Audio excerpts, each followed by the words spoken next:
Hello everyone, and welcome to quite possibly the biggest waste of time you're going to watch today. This is Warframe Geographic, an entirely original show where I take an unnecessarily in-depth look at the flora and fauna of Warframe. For our debut episode, we'll be taking a look at the many animals of Earth.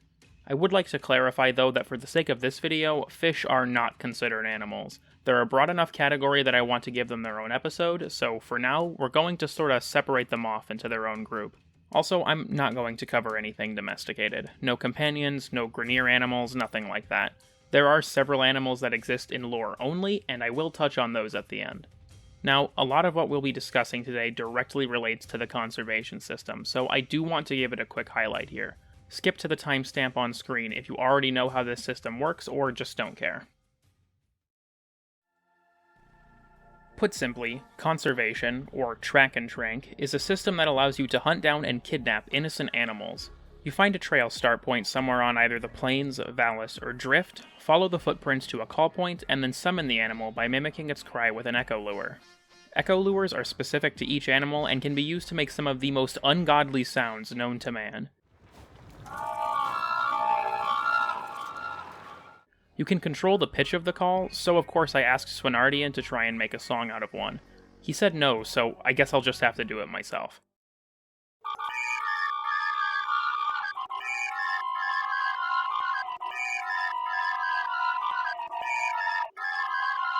Once the animal spawns, it'll glow through walls as long as you're looking through the trank rifle scope. One of 3 rarities of animal will show up, being either common, uncommon, or rare.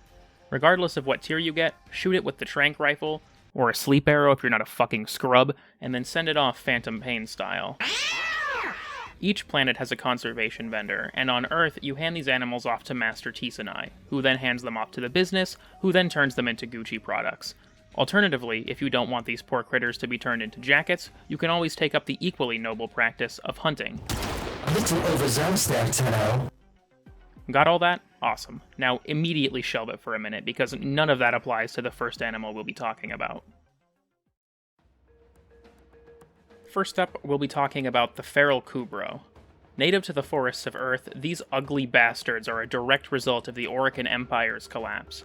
You see, the domesticated Kubrows that we all know and don't use are a direct result of Orokin genetic experiments. When the Empire collapsed, the remaining Kubrow on Earth held on by a thread, devolving into this. Feral Kubrows live in dens, made up of sticks, rocks, leaves, mud, and bones, I guess? There's no way that the surface-level den could hold the amount of space-age pit bulls you see coming out of them, so I assume most of the den is probably underground. Kubrows have also been observed bringing various items, such as resources and ammo, back to their dens while in a docile state. Feral Kubrows are extremely aggressive and territorial, attacking Grineer and Tenno on sight. Quick interjection, this isn't entirely true. Kubrows do attack on sight with Grineer, but against the Tenno they act more defensively, only attacking when provoked and instead preferring to hang around their dens. They attack in packs and can overwhelm prey pretty quickly. They actually make use of some pretty interesting hunting tactics. They circle prey before striking, and when they do strike, they go first for the target's legs in order to immobilize them, before delivering the killing blow to the neck. I will say though, I'm not sure if these things actually eat the Grineer or if they just want them to fuck off. I mean, they're obviously carnivores, but aside from maybe Kuaka, I honestly don't know what they'd actually eat. Oh yeah, did I mention they lay eggs for some reason? They appear to be mammals superficially, and while laying an egg doesn't necessarily exclude them from that label, it certainly puts them into a rather exclusive club. Master Tisanai in Cetus sells a skin for Kubrow companions that makes them look like the feral Kubrow, called the Underbrush Kubrow skin. It makes me wonder if that's the species of Kubrow native to forests specifically, and if there are any other species in other habitats across Earth. I doubt we'll ever find out, but it's a fun thought all the same. The Kuaka is a small rodent which can be found both in the forests of Earth as well as on the plains of Eidolon. They can't be interacted with in the regular forest missions, so we'll be talking about them pretty much exclusively in the context of the plains. These little freaks count as conservation targets, spawning naturally in groups of 3, as well as in groups of 3 when summoned with an echo lure. It's likely they travel in these groups for safety, as they are the main food source for both Condrocs and Kavats. Kuaka are known to be extremely skittish and will flee immediately upon the first sight of danger. They also possess a spinal claw as a defense mechanism, which can be removed from the animal without causing harm. Allegedly. Master Tisanai says that Kuaka are omnivorous and will eat almost anything. Female Kuaka also become fertile immediately after giving birth, just like real-life rodents. Because of all these things, Kuaka are generally in no real danger of extinction, even with the Grineer around. They're crucial for ecosystemic balance, and are even considered a delicacy by the Ostron people. Apparently some guy also wore 2 of them as shoes once. What the fuck? I once knew a hunter who, in dire straits, walked many days using 2 of these animals as shoes. Why is there no fan art of this? There are 3 subspecies of Kuaka, and we'll be covering them from most to least common. First up is the Plains Kuaka, which lives above ground and is the primary food source for most other creatures up the food chain. They're prized for both their nutritional value and their natural pest control abilities. Their coloration appears to be adapted to blend in with the plains grass, too, which works so well that I accidentally kill them fucking constantly.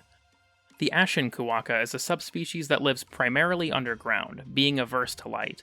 They do come up to the surface regularly to scavenge, and while you think it'd only be at night, they can spawn at any time of day. Don't worry, this lore gameplay dissonance is going to be a recurring theme. During their scavenging trips, they gather food as well as debris used to decorate their nests. Tisanai also mentions that they're known to raid reptile nests, but I honestly don't know what reptile he's even referring to. Ashen Kuaka are also used by Ostrons as ratters, utilizing their abilities to deal with introduced pests. Lastly, the Ghost Kuaka is a subspecies named for both their pale coat and elusive nature. They live exclusively underground in large collectives, subsisting mostly on grubs and roots. The Ghost Kuaka has specially adapted eyesight and even a unique digestive system suited to a life spent entirely below ground. Well, almost entirely.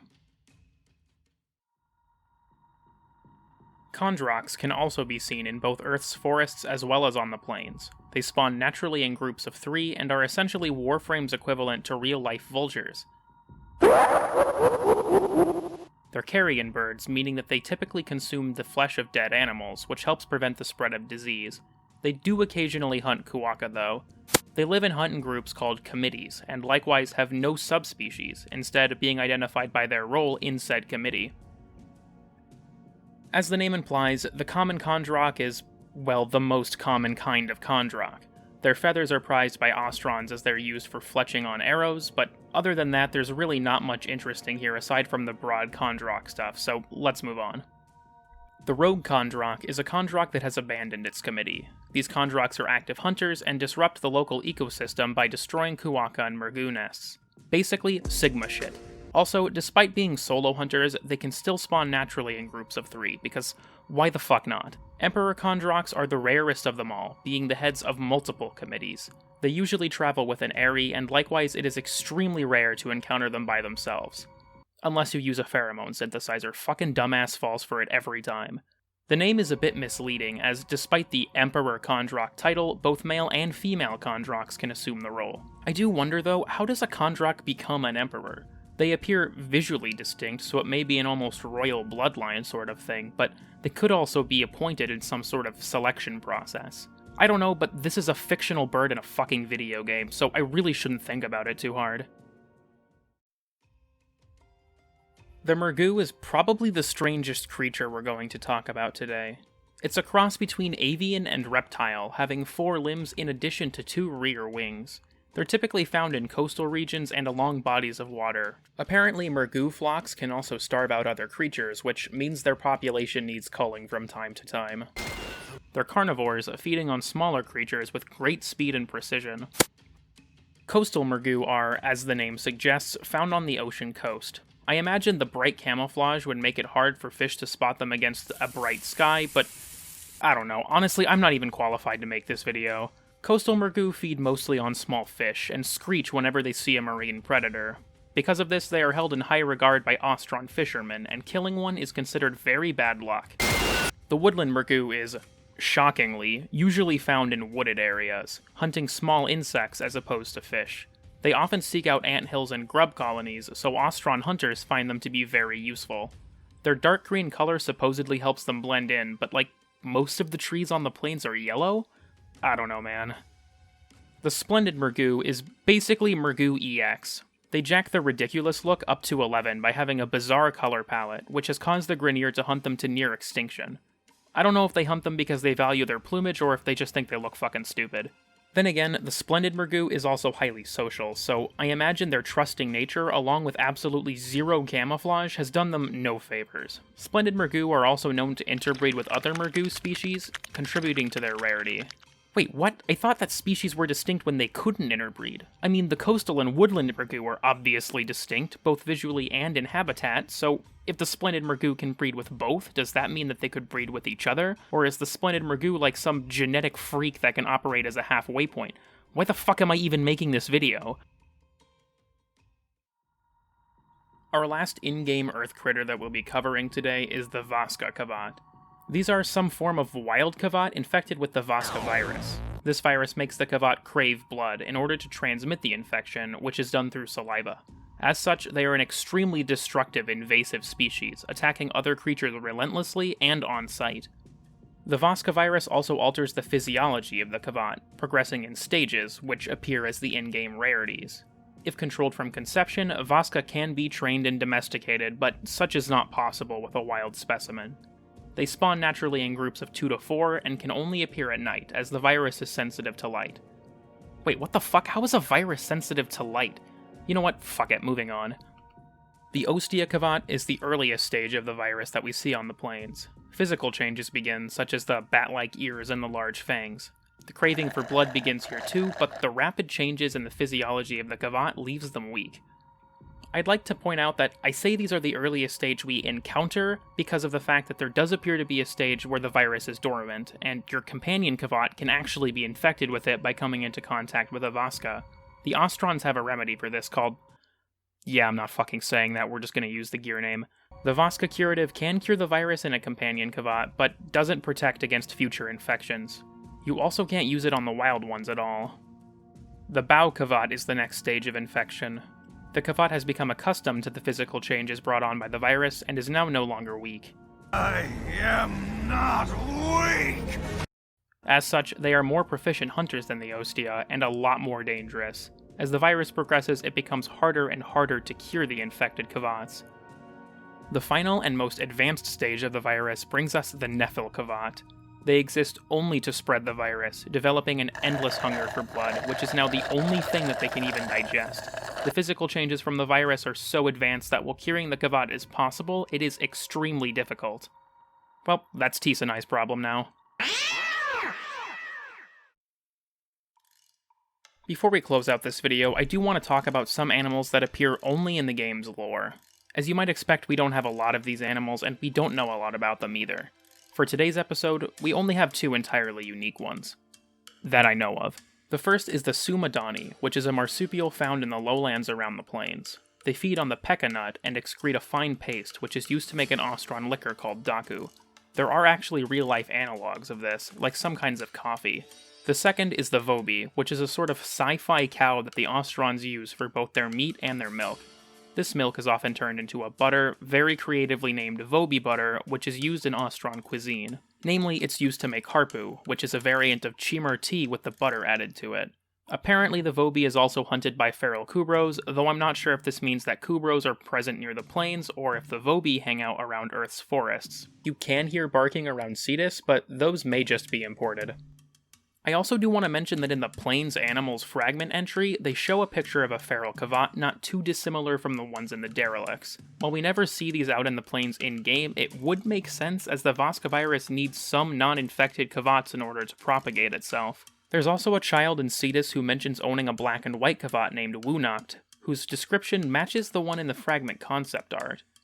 I have a pet Kavat. She is black and white. Her name is Wunacht. It means day and night. Do you have a pet? This shit sounds like a line out of Blue's Clues. It is tough to say though if the feral Kavats on the plains actually look like this, or more like our domesticated varieties. And yes, I do know that Tisanai has a Kavat, but he collects animals, so it is reasonable to assume it could be from somewhere else. The last thing I want to talk about are the butterflies that appear on the plains. I'm not going to guess what species they are or anything like that, I just wanted to bring them up because I know that somebody will in the comments if I don't.